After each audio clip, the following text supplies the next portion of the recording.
আসসালামু আলাইকুম। আমার দেশের এবং দেশের বাহিরে সকল মুসলিম ভাই ও বোনেরা সবাইকে আমার আন্তরিক শ্রদ্ধা সালাম জানাই এবং পৃথিবীর অন্যান্য জাতি ধর্মের ভাই ও বোনেরা সবাইকে আমার আন্তরিক শ্রদ্ধা আদাব নমস্কার জানাই। আশা করি আপনারা সবাই ভালো আছেন, আমিও ভালো আছি।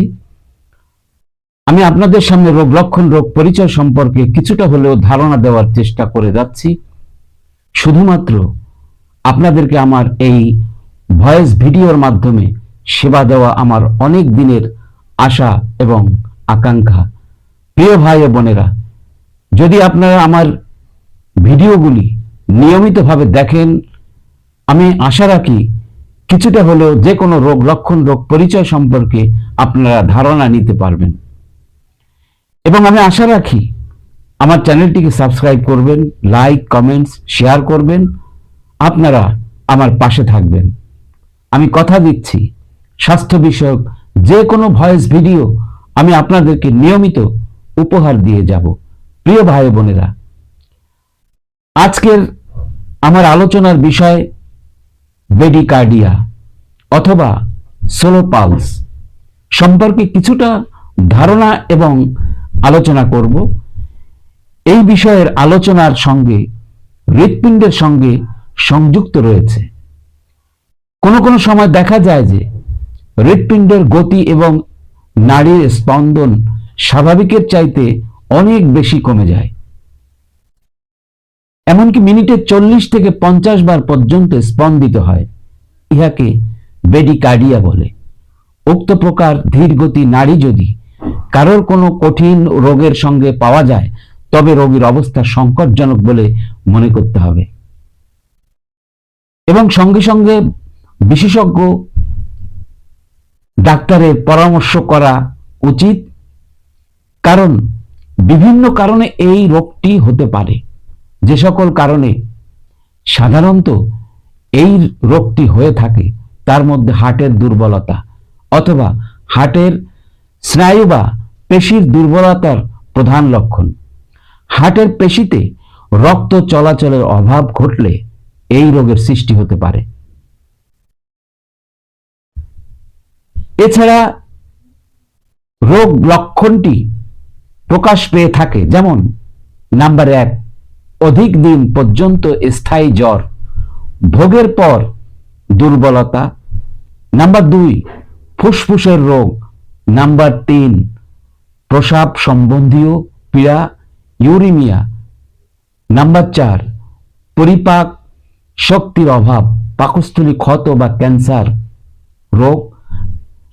নাম্বার 5, তামাক, কফি, মদ জাতীয় ইত্যাদি জাতীয় নেশার বদ অভ্যাস জনিত কারণ। নাম্বার 6, রক্তহীনতা, সন্ন্যাস রোগ, মৃগী রোগ, মস্তিষ্কে জল জমা, মস্তিষ্কে টিউমার, আঘাত, মেরুদণ্ডের কোনো পুরাতন রোগ, জন্ডিস, মস্তিষ্কের ঝিল্লি প্রদাহ ইত্যাদি রোগে আক্রান্ত রোগীর নাড়ির স্পন্দন কম হতে পারে। ভালভের পীড়ার সঙ্গে ব্রেডিকার্ডিয়ার লক্ষণ থাকলে রোগীর অবস্থা মারাত্মক রূপ ধারণ করতে পারে। অধিকাংশ ক্ষেত্রে এই জাতীয় রোগী বাঁচানো কঠিন। হার্টের রেট অনিয়মিত হয়, কখনো কম কখনো বেশি, কিন্তু সঙ্গে মোট রেট কমে যায়। হার্টের রেট 65 থেকে 66 হয়ে যায় এবং অনিয়মিতভাবে চলতে থাকে।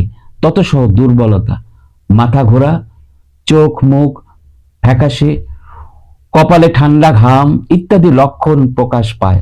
মস্তিষ্কের পীড়ার সঙ্গে এই রোগ থাকলে আরো মারাত্মক অবস্থার সৃষ্টি হতে পারে। হার্টের দুর্বলতা অতি প্রকটভাবে প্রকাশ লাভ করে।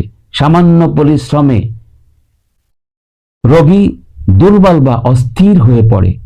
প্রিয় ভাই ও বোনেরা, কোনো রোগ সম্পর্কে যদি আপনারা কোনো রকম ধারণা বা লক্ষণ পেয়ে থাকেন, সাথে সাথে বিশেষজ্ঞ ডাক্তারের পরামর্শ নেওয়াটা অবশ্যই উচিত। অতএব সময় অপচয় না করে হোমিওপ্যাথি, অ্যালোপ্যাথি যে কোনো চিকিৎসকের পরামর্শ নিতে পারেন। প্রিয় ভাই ও বোনেরা, আশা করি আপনাদেরকে কিছুটা হলেও রোগ লক্ষণ, রোগ পরিচয় সম্পর্কে ধারণা দেওয়ার চেষ্টা করেছি। যদি আমার কথাগুলো আপনাদের ভালো লেগে থাকে তাহলে অবশ্যই অবশ্যই আমার চ্যানেলটিকে সাবস্ক্রাইব করবেন, লাইক, কমেন্টস, শেয়ার করবেন, আমার পাশে থাকবেন। সবাইকে অনেক অনেক ধন্যবাদ জানিয়ে বিদায় নিচ্ছি। সবাই সুস্থ থাকবেন, ভালো থাকবেন।